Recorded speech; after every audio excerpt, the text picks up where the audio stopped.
Don Juan Gil Fernández.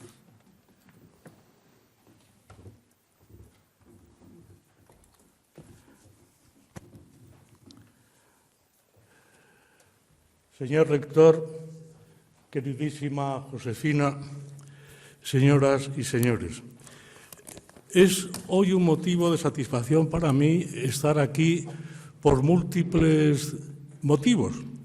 El primero y el fundamental, evidentemente, es el acto que aquí nos convoca, el estar aquí en Oviedo, en una universidad con la que me unen lazos muy antiguos y muy entrañables, vínculos de amistad. Y, por otro lado, estar en un acto de homenaje a uno de los pocos sabios que en España han sido, como es don Emilio Alarcos Llorac, y acabo de escribir en el libro este. Y, si quieren, un motivo también personal, pequeño motivo, y es que en ese hórrido, seco, espantoso erial que es la T4 en Madrid, hoy he logrado, solo, sin mis nietos, hacer el check-in automático. Estoy realmente muy orgulloso y quiero, por lo tanto, manifestárselo a ustedes. Pero estamos aquí no para hablar del check-in y de estas cosas que ocurren a los años cuando uno ya es mayor, sino para presentar un libro, y un libro espléndido. Se trata de una tesis doctoral.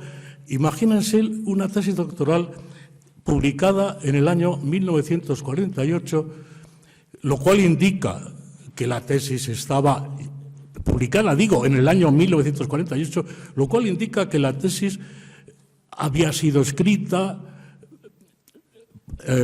corregida, etcétera, etcétera, mucho antes. Indica esto una especial realmente precocidad. Y por otra parte, vean el tema elegido para la investigación.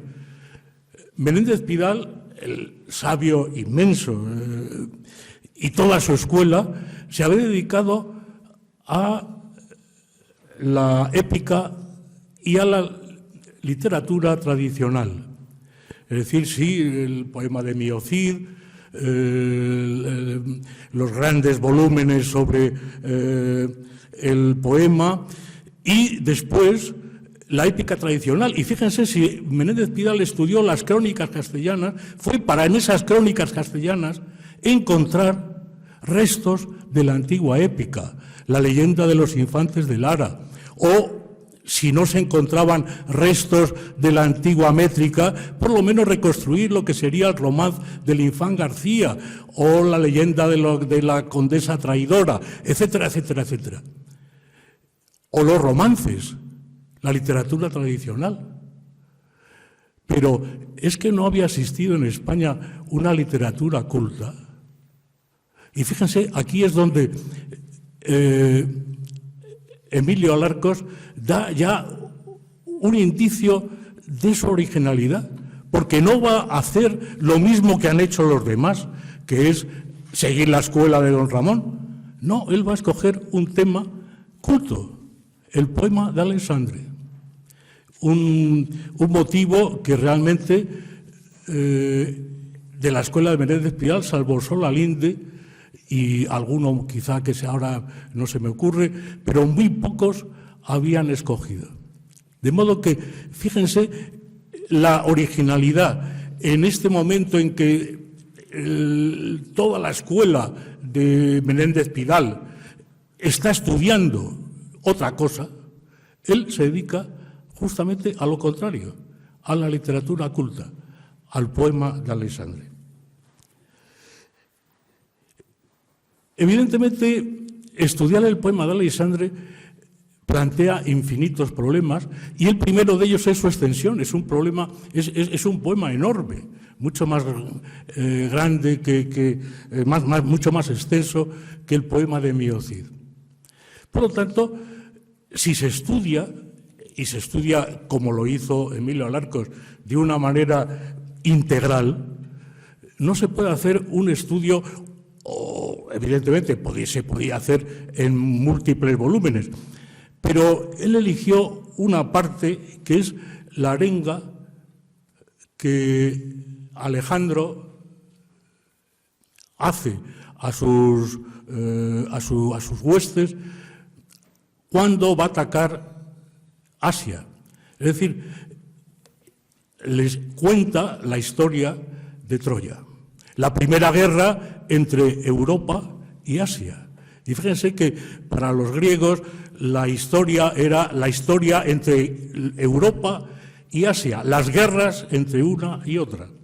No sé si estamos asistiendo a una de ellas. En primer lugar, en esta introducción que hace Alarcos al poema de Alexandre, se pasa revista a todos los problemas que plantea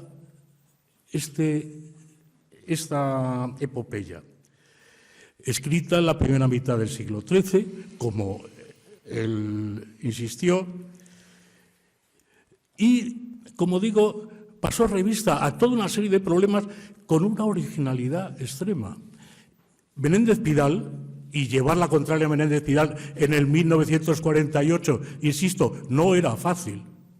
Menéndez Pidal había insistido en que el poema de Aleixandre era leonés y estaba escrito en dialecto leonés. Pues bien, Emilio Alarcos dijo que no estaba escrito en dialecto leonés, ni tampoco en aragonés, como había propuesto Moll. Es otra cosa. De modo que el autor, él dice que es un autor desconocido, por lo tanto, ese Juan Lorenzo del que hablaba Menéndez Pidal no puede ser, que hace un stemma codicum.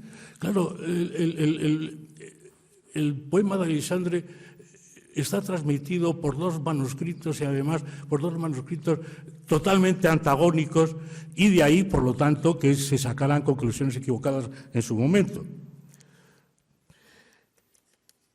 Hace un stemma codicum que sigue siendo hoy el único posible. Habla de la versificación y de la métrica y después nos presenta esta arenga de Alejandro a sus soldados, esta toma de Troya por los griegos, que constituyen las estrofas 721 al 773 del libro de Aleixandre. En esta reconstrucción del texto, reconstrucción, como digo, dificilísima, porque los manuscritos son antagónicos, y uno dice una cosa y otro dice otra. Y, sin embargo, Alarcos logra restablecer un texto dentro de que es un texto complicadísimo, como digo, y dotarle, además, de un comentario sucinto, pero imprescindible. Es curioso que muchos años después, cuando se publicó el libro por Dana Nelson, la edición del libro de Aleixandre en Gredos, en 1979, le hizo una reseña al propio Alarcos, y Alarcos, cuando tropezó, por decirlo así, con su propia obra, muchos años después, encontró que estaba bien hecha. Y dijo así, hablando de su antigua, seca y pesada tesis doctoral, pero que sus conclusiones se pueden mantener hoy, generalmente se pueden mantener hoy. De modo que, como ven, en este reencuentro con su obra de juventud, vuelve a sostener las mismas tesis que había tenido antes. En este comentario yo quiero señalar una serie de cosas. El rigor y la precisión. Alarcos escribe con extrema concisión, no se pierde en retoricismos absurdos. no quiere dejar a tampoco cabos sueltos en sus pesquisas y tampoco quiere adornarse de plumas ajenas, de modo que cuando no sabe una cosa lo reconoce. Y, por otra parte, en esa concisión extrema, realmente es como unas píldoras de inteligencia, cada párrafo que destila en este comentario. No quiero dejar de decir que lo que me sorprende sobre todo es la clarividencia, la inteligencia, por supuesto, pero esa clarividencia que tiene muy poca gente y que, sin embargo, Alarcos la poseía en grado sumo. Ahora ha salido en una edición facsimilar, era el volumen que Alarcos regaló a Dámaso Alonso. A mí me hubiera gustado, Dámaso Alonso se la leyó entera, la tesis, y que se lo leyó entero lo demuestra, que fue anotando los errores tipográficos que advertía. Me hubiera gustado que hubiera dicho algo más, que hubiese dicho si le gustaba, no le gustaba. Se lo leyó entero, eso sí. De modo que en esta edición que ha hecho la RAE con la Real Academia Española, con Carlos Domínguez, realmente lo que tenemos es, por un lado, Dámaso Alonso leyendo y corrigiendo errores, y nos hubiera gustado eso, que hubiese tenido al final algo más de efusividad para decir que le gustaba o que no. Pero nos quedamos con las ganas y lo único que sabemos es que se lo leyó entero. En fin, para mí realmente ha sido una alegría poner un prólogo a esta obra, una alegría porque, sinceramente, tuve un inmenso afecto a Emilio Alarcos Llorac y, por otra parte, ha sido un honor, porque realmente prologar un libro de Emilio Alarcos Llorac, para mí, un humilde filólogo, un humilde latinista, ha sido realmente un verdadero honor. Muchísimas gracias.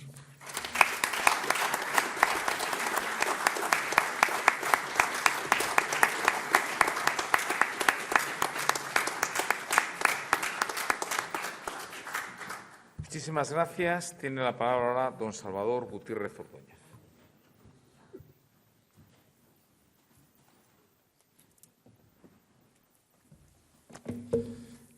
Buenas tardes.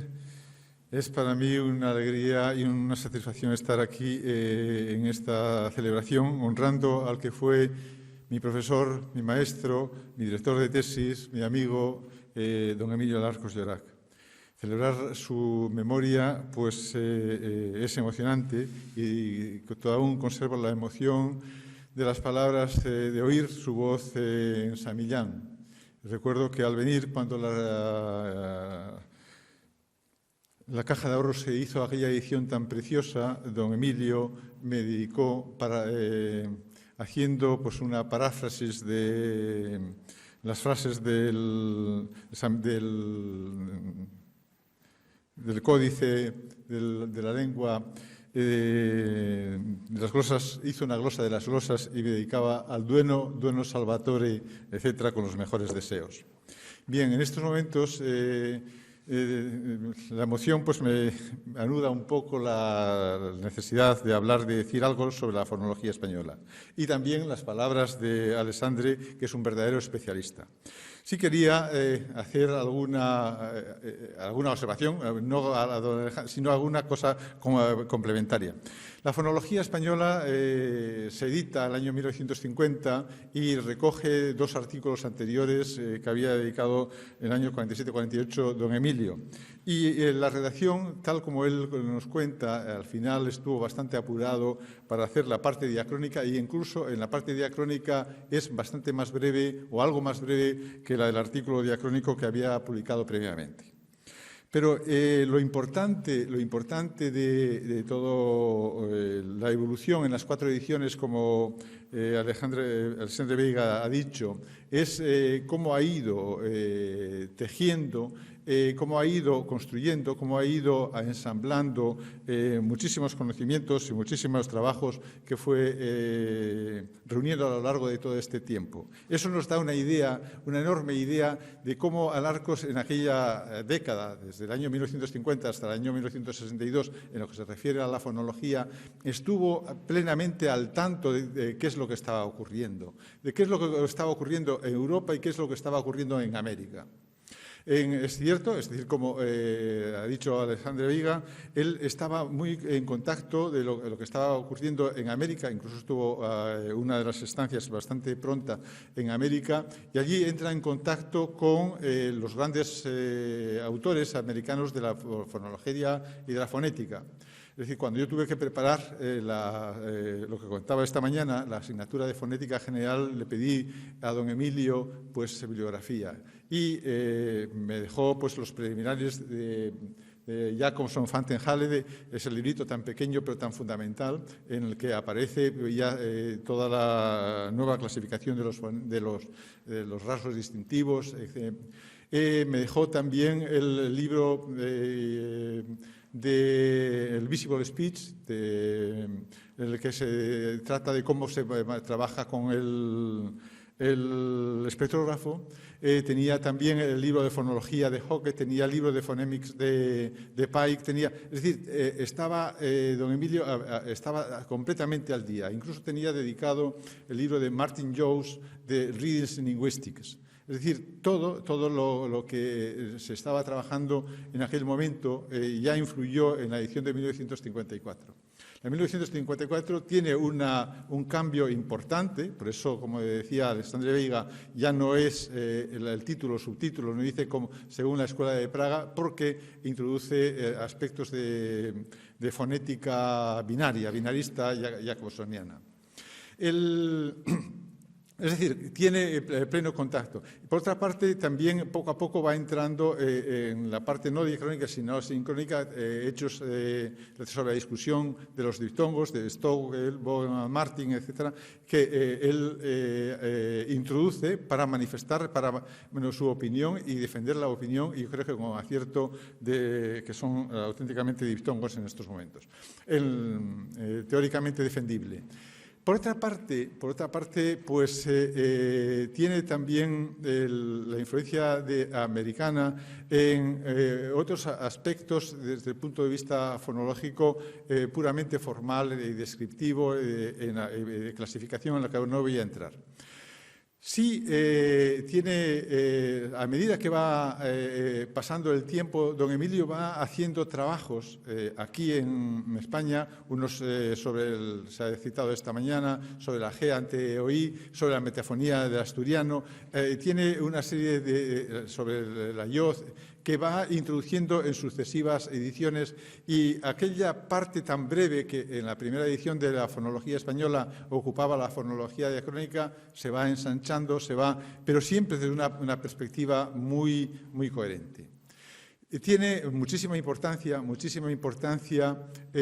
la ayuda, vamos a decir, la influencia de André Martinet. André Martinet entra en contacto muy pronto con don Emilio, o don Emilio con André Martinet, por dos caminos, uno por la preocupación de la fonología diacrónica y el otro también por la glosemática. André Martinet es, después de don Emilio Alarcos, el primero que publica un trabajo, una crítica sobre prolegómenos. Yo creo que es el año 55, ahora lo cito de memoria, pero una reseña enorme, muy larga, sobre este libro iniciático. Y, por otra parte, Alarcos entra en contacto, como digo, y André Martinet, al que aprecia enormemente, pues influye en Alarcos sobre la parte diacrónica, es decir, la teoría de la economía del lenguaje, la teoría de las casillas vacías, etcétera.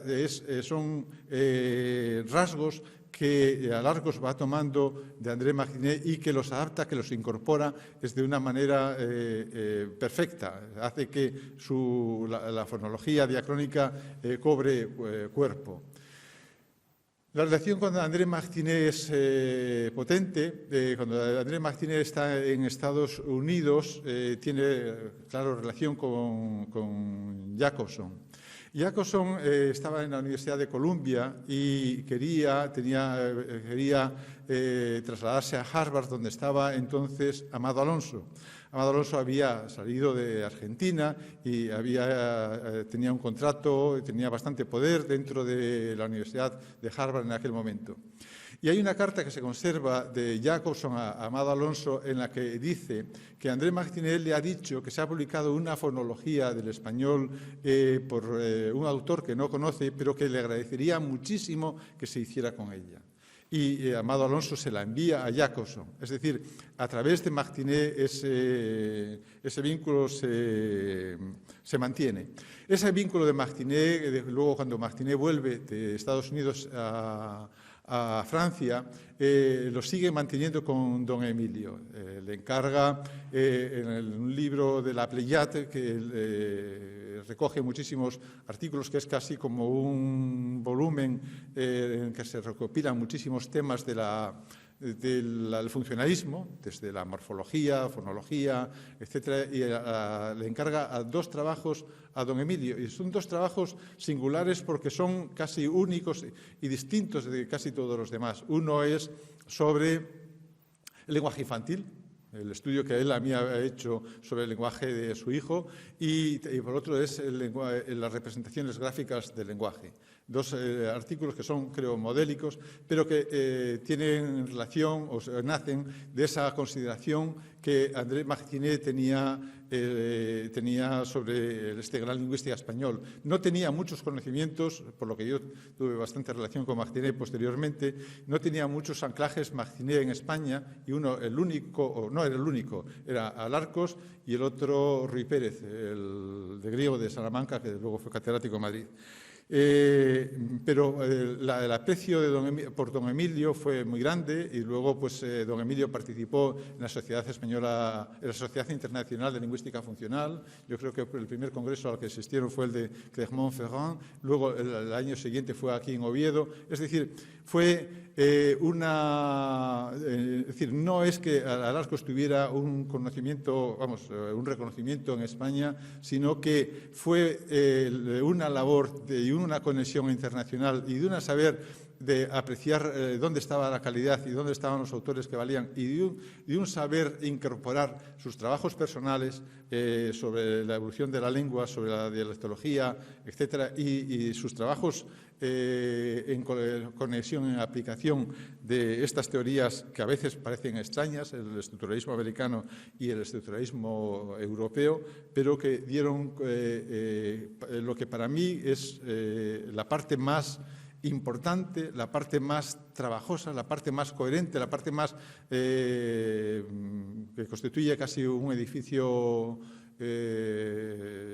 difícil de desmontar, que es la fonología diacrónica de este libro, que hoy se edita o reedita, tal vez la última edición, y yo felicito a Josefina por el prólogo que ha hecho, y nos felicitamos todos porque esta obra vuelva a estar entre nosotros y que vuelva, pues, que siga iluminando nuestro razonamiento, nuestras explicaciones, nuestra explicación fonológica.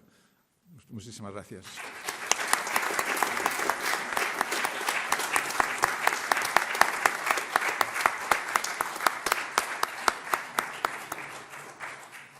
Muchísimas gracias. Tiene ahora la palabra don Guillermo Rojo Sánchez.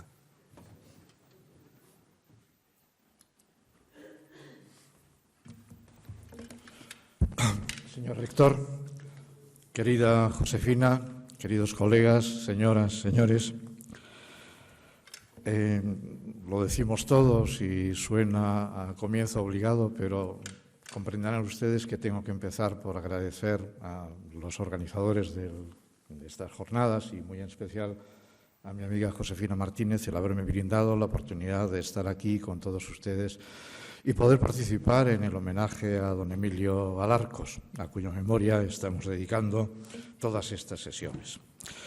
He de confesar también que no contaba yo con estar en esta sesión, Mi idea era que yo tenía que intervenir en la de mañana acerca de sintaxis estructural y el papel de don Emilio en todo ello. Y la fonología y el libro de Alexandre son dos temas que me quedan bastante lejos, pero de todas formas creo que quizá un par de ideas escasas acerca de lo que pudo suponer en el devenir de la lingüística española este trabajo de don Emilio, sí puedo presentárselo a todos ustedes de forma muy breve y muy esquemática. Empiezo por el libro de Alexandre, con el que no tengo yo muchos contactos. Sí les puedo contar que mi experiencia con él, no con el libro de don Emilio, sino con la obra como tal, ocurrió cuando Emilio Montero y yo estábamos a la mitad de la preparación del libro que apareció luego como La evolución de las estructuras condicionales en español, desde 1984 y 3. Alexandre lo sabe mucho mejor que yo. Bueno, es su obligación después de todo, ¿no? Pues en el año 83. Y nos sorprendió porque entre el corpus que habíamos montado con obras que considerábamos representativas de la evolución de la lengua y en diferentes tipos de texto también en toda esa época que estudiamos, de repente, como digo, nos sorprendió el conocimiento, porque la edición era anterior, de la edición de Dana Nelson, ¿no?, de ese libro. Recuerdo perfectamente la sensación porque de todos nuestros esquemas acerca de cómo la estructura de las condicionales había evolucionado a lo largo del tiempo, una buena parte de ellos se vinieron abajo porque la edición de Nelson cambiaba las formas verbales. No lo que estaba en los manuscritos, sino lo que Nelson creía que deberían haber dicho los manuscritos, en función de su hipótesis acerca de quién era el autor de aquel texto. Bueno, decidimos finalmente que íbamos a seguir otra edición, porque aquello nos destrozaba el libro y destrozaba la evolución. Una anécdota un poco marginal, pero claro, yo entendí en aquel momento perfectamente qué es lo que este tipo de trabajo trae consigo, ¿no? Y cómo lo que podemos saber acerca de cómo ha evolucionado la lengua depende de factores como los textos que manejamos y las ediciones que tenemos a nuestra disposición. Podemos tener una perspectiva un tanto sesgada. Más familiaridad tengo, en cambio, con la fonología. Y aquí creo que puedo darles una idea desde el exterior de la disciplina, pero procedente de una persona que a lo largo de su vida como profesor universitario ha tenido que explicar también por lo menos un trimestre, un cuatrimestre de fonología. He dicho varias veces que la fonología es un caso especial en la historia de las disciplinas lingüísticas. Es un caso muy especial, porque para decirlo con una imagen que espero que a mi colega Juan Gil le guste, creo que podemos decir que la fonología nace como Palas Atenea de la cabeza de Zeus, ¿no? Nace armada de todas sus armas y de una sola vez y en muy poco tiempo. En la historia, por supuesto, se pueden rastrear los orígenes de las ideas fundamentales de la fonología, pero en muy poco tiempo, les recuerdo rápidamente unas fechas, espero no equivocarme, tenemos las tesis de 1928, tenemos las tesis de 1929 y tenemos el trabajo de Jacobson de 1931 y ya está. Y ya está la fonología. Luego vienen los principios de Trubetskoy, por supuesto, pero en muy poco tiempo disponemos de todo lo que esa disciplina va a ser desde entonces hasta mucho tiempo después. Por tanto, es una disciplina que nace perfectamente constituida, perfectamente consolidada. Y lo que me interesa de este factor, de este elemento que acabo de apuntarles, es que frente a lo que sucede también en el desarrollo de algunas o de casi todas las disciplinas lingüísticas en su aplicación al español, resulta que muy poco tiempo después disponemos de un libro en el cual se nos explica todos los fundamentos de la fonología y se aplican a una lengua como el español, que no era de las más estudiadas por aquel entonces, tampoco lo es en este momento todavía, tanto en el aspecto sincrónico como en el aspecto diacrónico. Es decir, la fonología de Alarcos es el reflejo, un reflejo verdaderamente sorprendente en la historia de la lingüística española, a mi modo de ver, de lo que había ocurrido con la fonología. Pero no tiene paralelos, es decir, no hay una fonología en otras lenguas que aparezca con esta rapidez y con este cierre, ¿verdad?, que tiene la fonología de Alarcos. Y hay otro factor que me interesa resaltar también. También he dicho alguna que otra vez que uno de los grandes pecados de la sintaxis estructural clásica es precisamente su dependencia de la fonología. Es decir, dicho de otra forma, la fonología es la gran estrella del estructuralismo clásico. Y como la vedette, ¿verdad?, como la gran estrella del estructuralismo, tiene unas herramientas, y esas herramientas son las que una buena cantidad de autores pretenden transferir a otras disciplinas, como por ejemplo la sintaxis. Pero claro, la sintaxis se ocupa de elementos que son muy distintos de los que configuran el componente fónico. De modo que una buena parte del fracaso de la sintaxis estructural clásica se debe precisamente a esta servidumbre, a esta dependencia con respecto a los métodos y a las herramientas de la fonología. En general, no fueron capaces de entender que el material era diferente y en función de esas diferencias convenía ajustarlas. Bueno, pues esto no ocurre con Alarcos.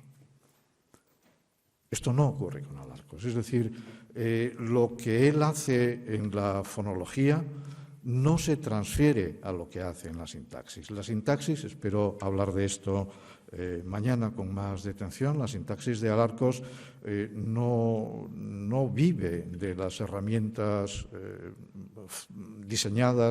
desarrolladas para la fonología. Es una sintaxis concebida de otro modo, concebida precisamente con la idea de intentar dar cuenta de aquello que constituye el material de estudio de la sintaxis. Termino con un par de observaciones de carácter más personal.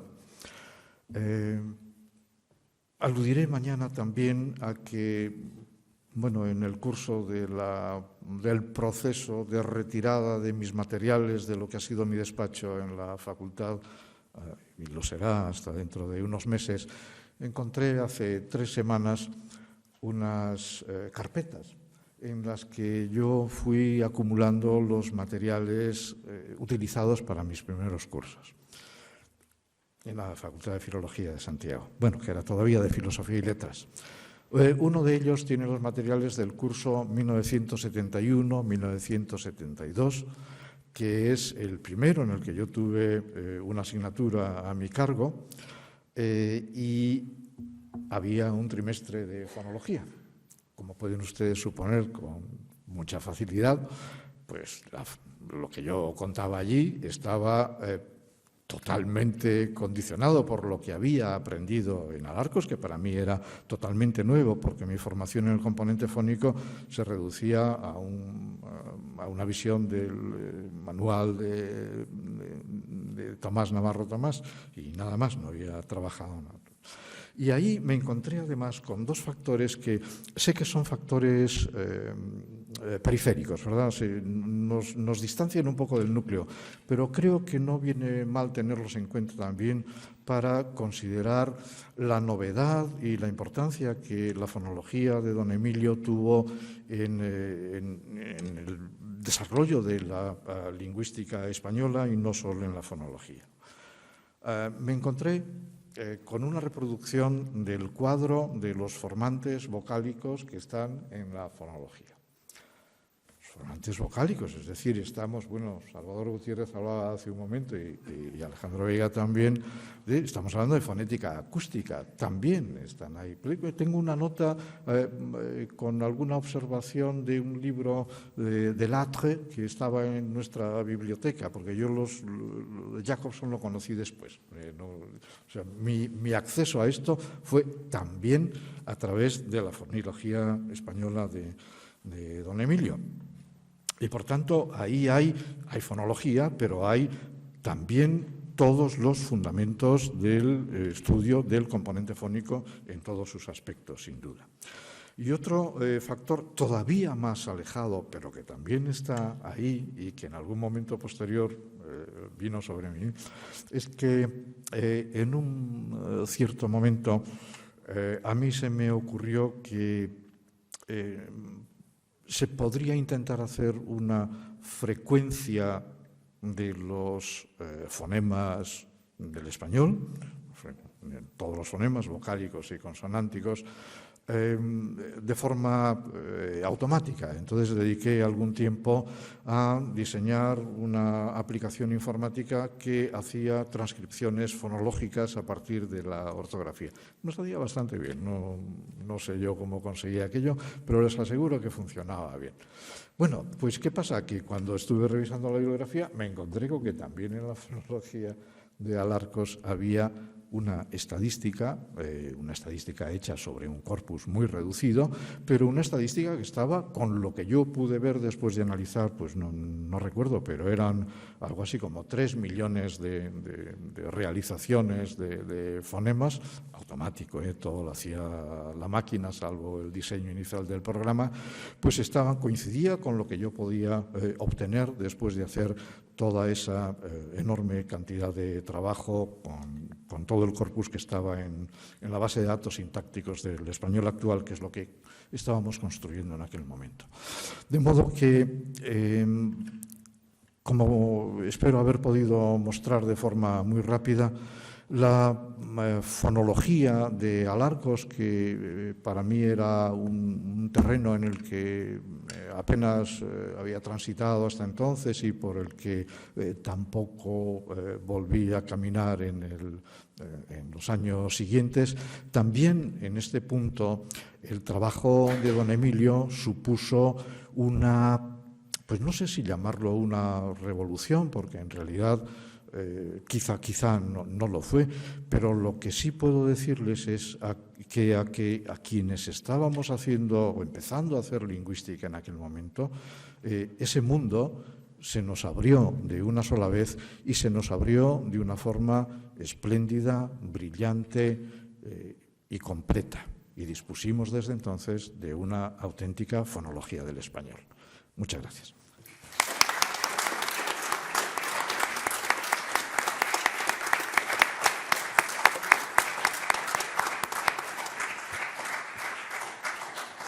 Muchísimas gracias. Tiene ahora la palabra don Darío Villanueva Prieto.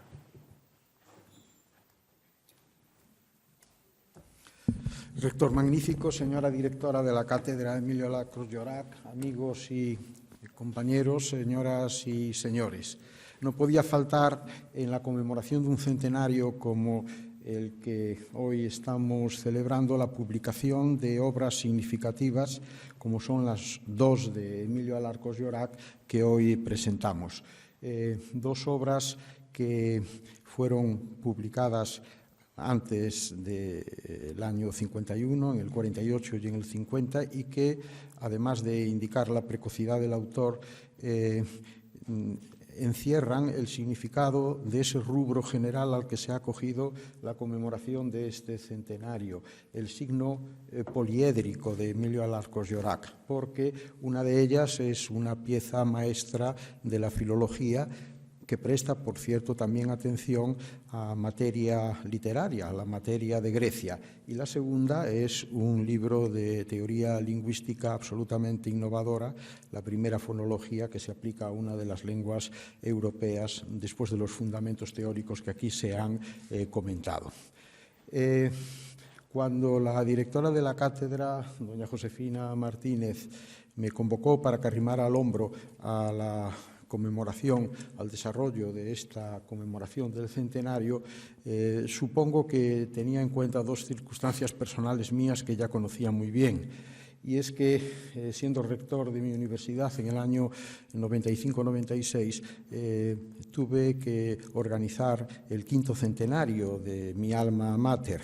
Y luego, siendo secretario de la Real Academia Española, bajo la dirección de don José Manuel Blecua, aquí presente, me tocó también contribuir a la conmemoración del 3er centenario de la institución académica.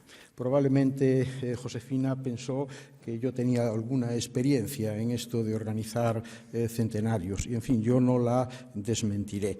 Igual que también tengo que decirles que me gustaría poder aplicar toda esa experiencia organizando centenarios al mío propio, si hay un poco de suerte cuando llegue el momento.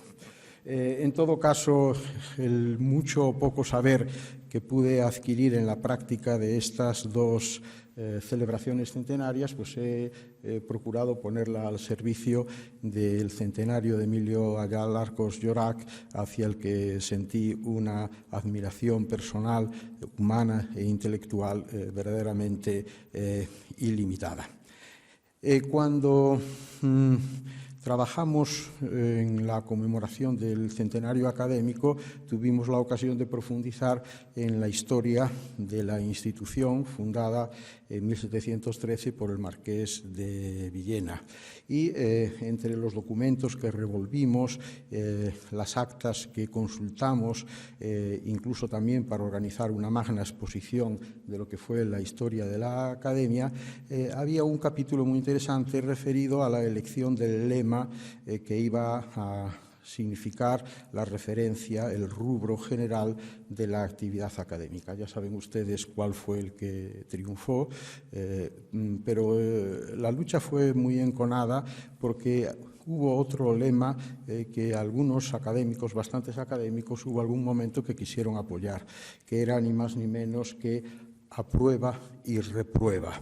Pero finalmente, por buen criterio, se decidió rechazarlo.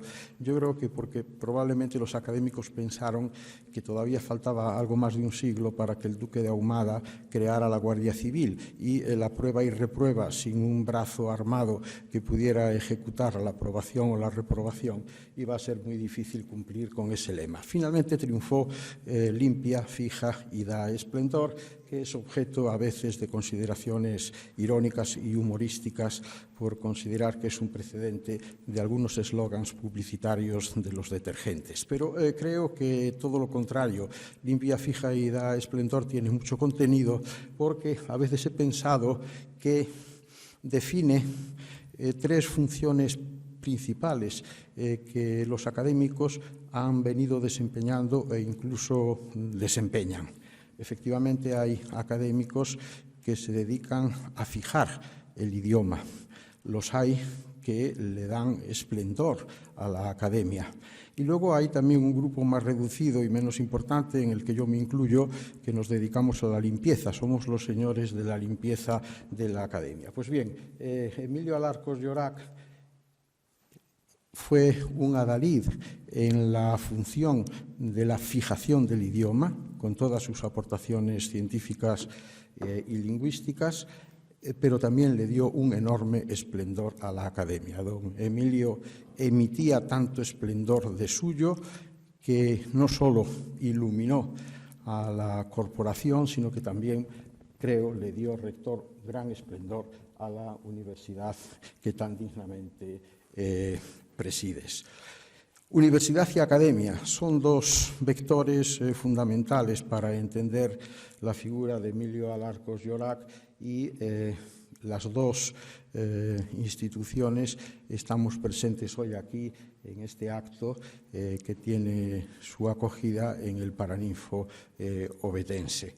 Pero igualmente ese estudio que hicimos con motivo del tercer centenario de la Real Academia Española, de su historia, nos permitió reflexionar sobre la propia evolución en el perfil de los miembros que formaron parte de ella desde 1717.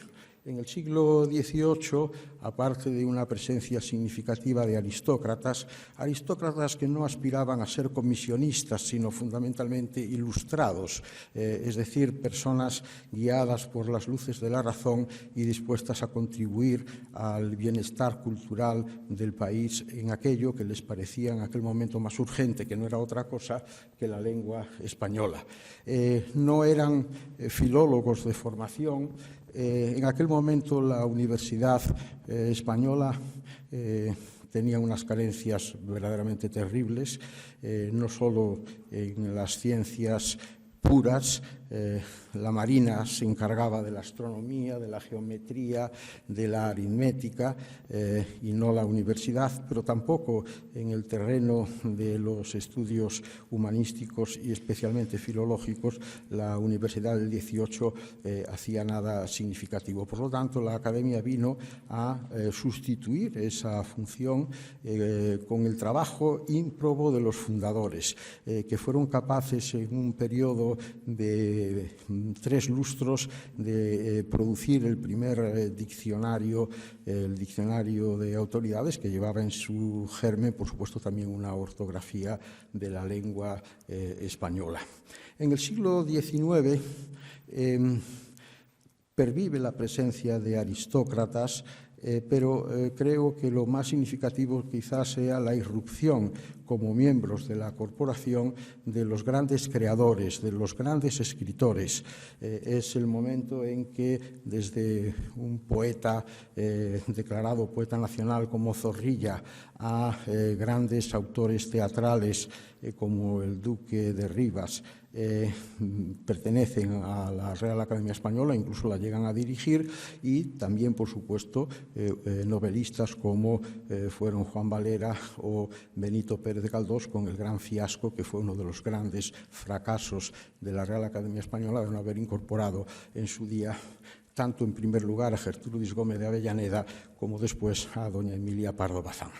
El siglo XVIII, por lo tanto, es el siglo de los académicos que son fundamentalmente ilustrados, servidores de la razón, trabajadores ímprobos que construyeron los pilares de los grandes códigos de la lengua española, la gramática, la ortografía y la lexicografía. En el siglo XIX irrumpen los escritores de creación. Y en el siglo XX la gran novedad es la incorporación de los filólogos.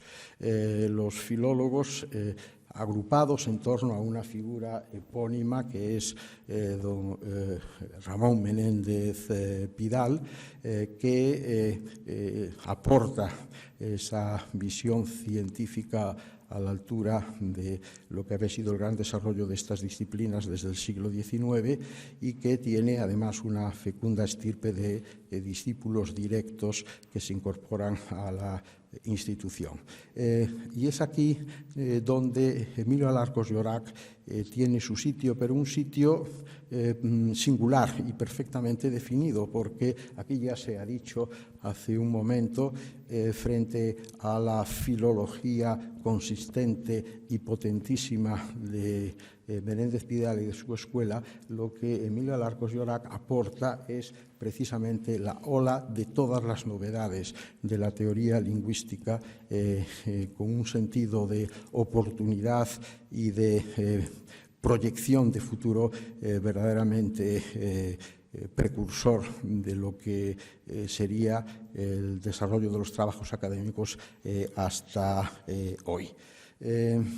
Pero también en relación a la significación de Emilio Alarcos Llorach en la Academia, yo quiero mencionar otra cuestión importante, en mi opinión, y es que tradicionalmente la Academia tenía un deje madrileño muy significativo y prácticamente difícil de diluir.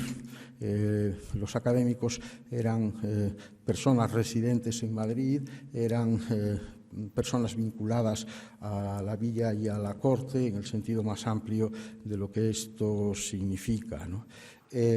Y, sin embargo, la Academia en el siglo XX se abrió a la incorporación sin que hubiera necesidad de tomar ningún acuerdo estatutario, porque los estatutos tampoco obligaban a esa condición residencial a la que me estoy refiriendo. Hubo una incorporación de personas que, por sus méritos así reconocidos, se incorporaban a la Academia desde otros lugares de España. Emilio Alarcos Llorac tuvo mucho que ver en la consolidación de esta posibilidad, de la que, por cierto, todos los académicos aquí presentes somos ejemplos. Todos somos, si se me permiten la expresión y a ellos no les ofende, somos periféricos. Todos viajamos de distintos lugares de España a las sesiones académicas de los jueves. Es cierto que una de las razones que se podría aducir en contra de esta tendencia es que, nombrado un académico periférico, lo más probable es que no fuese asiduo a las tareas y a las funciones académicas. Pues bien, Emilio Alarcos demostró exactamente lo contrario. Él era un escrupulosísimo servidor de las sesiones de los jueves, con un traslado que lo llevaba en el Talgo a la estación de Chamartín y que lo devolvía a Oviedo en el text nocturno que salía de Príncipe Pío. Esto puede parecer que no tiene demasiada importancia, pero créanme que realmente la tiene, porque benefició a la Academia en el sentido de que no solo permitió la incorporación de personas procedentes de distintos ámbitos, fundamentalmente universitarios, sino que también hizo a la Academia algo más que una corporación profundamente madrileña, como en algún momento pudo pensarse que simplemente era. ¿Qué voy a decirles yo del legado de Emilio Alarcos Llorac como filólogo de su estudio sobre el libro de Alexandre o como fonólogo por su libro del año 50? Por eso, sin entrar en honduras que no me corresponden por mi capacitación, sin embargo he querido trazar estas pinceladas de otras aportaciones suyas en las que quizás no hemos pensado con anterioridad, pero que para mí son verdaderamente relevantes, como lo son también otras circunstancias que tienen que ver con la contribución de la universidad a los trabajos de la Real Academia Española. Son entidades completamente distintas. He dicho que en el siglo XVIII la Academia hace cosas que la universidad no era capaz de hacer. En este momento, un grupo importante de los académicos venimos de las universidades y le estamos devolviendo a la Academia aquella contribución verdaderamente decisiva y trascendente en un momento de gran debilidad para nuestra institución universitaria. Muchas gracias.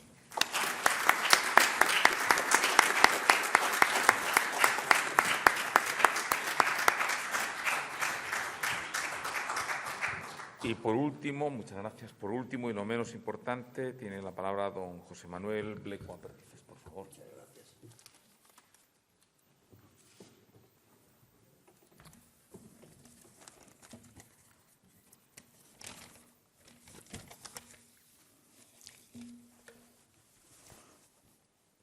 Magnífico, señor rector, querida Josefina, querido Miguel, que no quiero olvidarte, queridos compañeros, señoras y señores. Cuando volvía de comer, Miguel ha tenido la delicadeza de darnos un paseo a Guillermo, a Juan, y yo creo que alguien más hemos ido a pasear y nos ha enseñado un Oviedo magnífico. Y en este Oviedo hemos pasado justo por un texto muy querido de Emilio Alarcos. La heroica ciudad dormía la siesta. Efectivamente, la ciudad estaba durmiendo la siesta. y ese texto que a Emilio le había gustado tanto. Me ha servido para evocar una serie de elementos. En primer lugar, los recuerdos con la familia de Alarcos. Mis recuerdos, el primer encuentro que tuve con la familia de Alarcos fue un encuentro muy lejano en el tiempo, en el otoño de 1939. Ese primer encuentro se debía, y yo no me acuerdo de nada, sino que me conocieron ellos a mí, yo no a ellos. Mi padre acababa de ganar una cátedra de instituto en la ciudad de Valladolid, en el Instituto Zorrilla, y nos trasladamos a vivir a Valladolid y aprendí a andar en el Campo Grande y a hablar. Don Emilio Alarcos padre acogió a mi padre con mucho cariño y trabajó incluso en la revista Castilla, que era una revista hermosísima que había en aquel momento y que dirigía don Emilio Alarcos García. Pues bien, tendría que recordar la figura de don Emilio porque creo que es una imagen fundamental para Emilio Alarcos Llorach. Don Emilio, lo hemos recordado en la comida con Emilio Ridruejo, es un investigador y un curioso erudito dentro del mundo de los filólogos y de los investigadores del siglo XX. Don Emilio tenía una capacidad enorme y una sensibilidad enorme también para el lenguaje, para la investigación. Era un hombre encantador. Había una serie de figuras, Quevedo, por ejemplo, Paravicino, pero era un hombre a la vez cariñoso, tímido.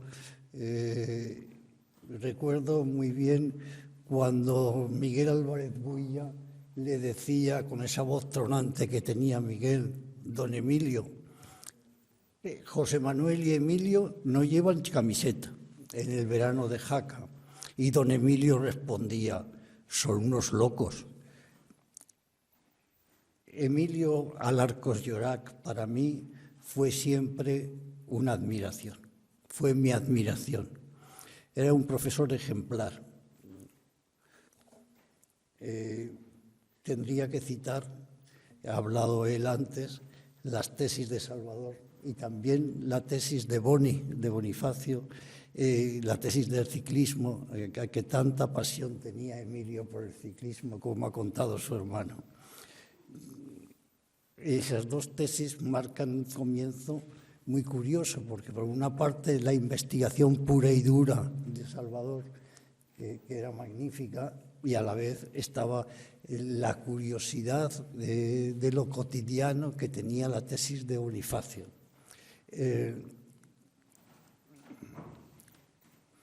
Pero a la vez, don Emilio tenía en su despacho un espectrógrafo. Yo creo que era el único profesor de fonética en España que tenía un espectrógrafo. Nadie tenía un espectrógrafo. Aparato que luego ha quedado completamente olvidado, pobrecillos. Dirigía una revista magnífica, la revista de filología de la Universidad de Oviedo. Creo recordar, por ejemplo, el tomo cuarto de 1954, que está dedicado, es un homenaje a un lingüista del que ha hablado ahora mismo Salvador aquí, que era Amado Alonso. Amado Alonso había muerto muy joven y le había dedicado, la revista le había dedicado un tomo, el tomo cuarto, que era un tomo magnífico.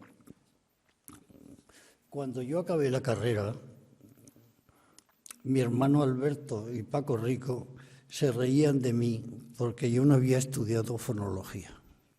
Yo no sabía lo que era la fonología. Había pasado por 3 universidades, pero nadie me había explicado nunca fonología. Y a mí me daba muchísima vergüenza que mi hermano y Paco Rico se rieran de mí porque yo no sabía fonología. No solo que no lo había estudiado, sino que además no sabía nada de fonología. Fue un motivo realmente Inmediatamente no me quedó otro remedio que ponerme a estudiar, claro. Yo solo, sin profesor, se habían acabado ya los años de la carrera, yo ya era profesor de instituto, y no sabía ni una palabra de fonología. Les puedo contar que es quizá la experiencia más maravillosa de mi vida, porque el pasar de un desconocimiento total de lo que era el rigor en la investigación, pasar a la fonología, y pasé precisamente, claro, con la fonología de Alarcos. Fue, para mí, me cambió la vida totalmente. Tengo que contarles que no solo fue la fonología, a mí la gramática estructural me pareció, la glosomática me pareció interesantísima, y la expliqué luego en la universidad unos años. Me pareció que tenía unos elementos que eran fundamentales para el rigor de la formación de los alumnos a la hora de analizar los textos.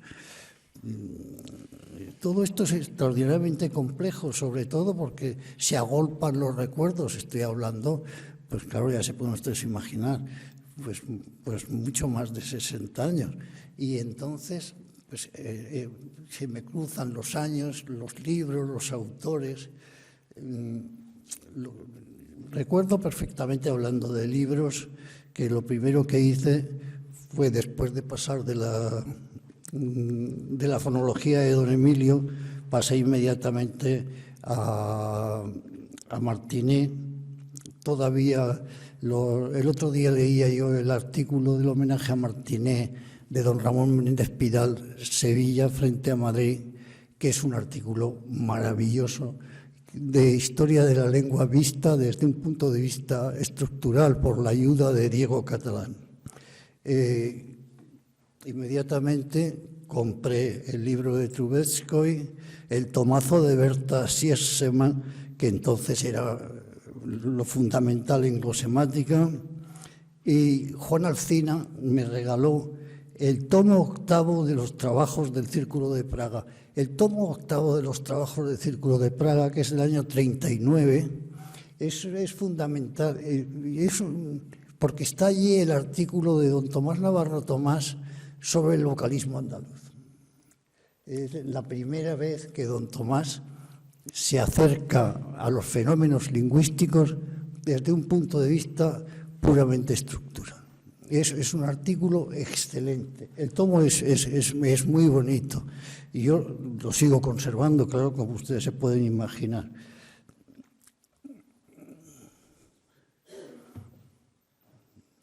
Creció mi admiración, creció a la vez el cariño por el autor de las obras de la fonología que hemos tenido esta tarde el honor de volver a reproducir en facsímil.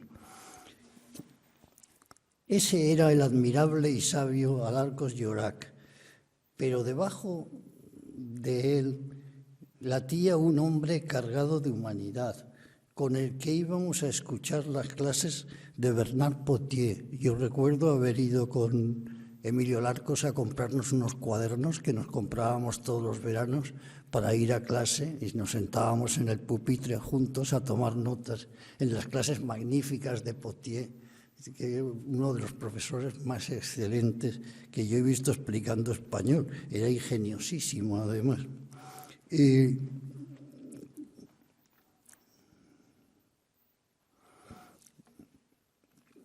Siempre he tenido la sensación y el recuerdo de la humanidad de Emilio cuando tomábamos café en la tertulia de la universidad, en los momentos más cercanos, más cortitos, y era un hombre profundamente humano y sensible. Esto es lo que quisiera recordar de Emilio hoy, no solo frente a la fonología, frente a la glosemática. Quería recordar el carácter humano, sencillo, cariñoso, cercano, cuando se ponía con mis niñas pequeñas a jugar con un vaso en la cabeza y las niñas se reían muchísimo con él. Una compañera mía de instituto lo definió con gran alegría. Un día dijo: chico, estoy contentísima. Alarcos es una persona normal.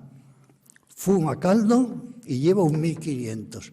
Eso para definir, ella que lo había estudiado filología en Salamanca y había estado viendo lo que era la fonología, de pronto cuando descubrió que Emilio Alarcos era un hombre que fumaba caldo y que llevaba un 1500, y le pareció normal y corriente, eso era una cosa maravillosa. Y con eso me quisiera quedar y les quisiera recordar a ustedes, nos hizo descubrir que el sabio y especialista escondía un investigador muy sensible ante la dimensión literaria de la capacidad para el análisis de los textos literarios es asombrosa. Emilio Alarcos tenía una capacidad enorme para captar la dimensión literaria y sobre todo era un ser profundamente humano. Muchas gracias.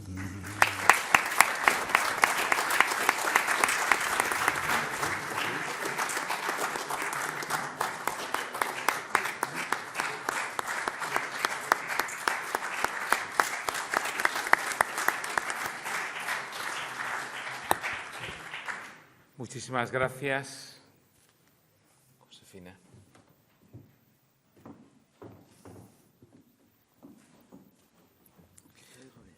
Muchísimas gracias a todos por. Yo creo que no ha habido mejor glosa del hombre, la obra y su vida. Y por eso yo creo que este es el momento en el que debemos levantar el acto para quedarnos con ese buen sabor de boca de las grandes glosas que acaban de hacer. Muchísimas gracias por acompañarnos. Es el año de Alarcos. Les invito, por favor, que participen activamente en todo el conjunto de actividades que están programadas para esta semana y que lo hagamos pensando en el gran profesor que sigue con nosotros. Muchísimas gracias y el acto concluido.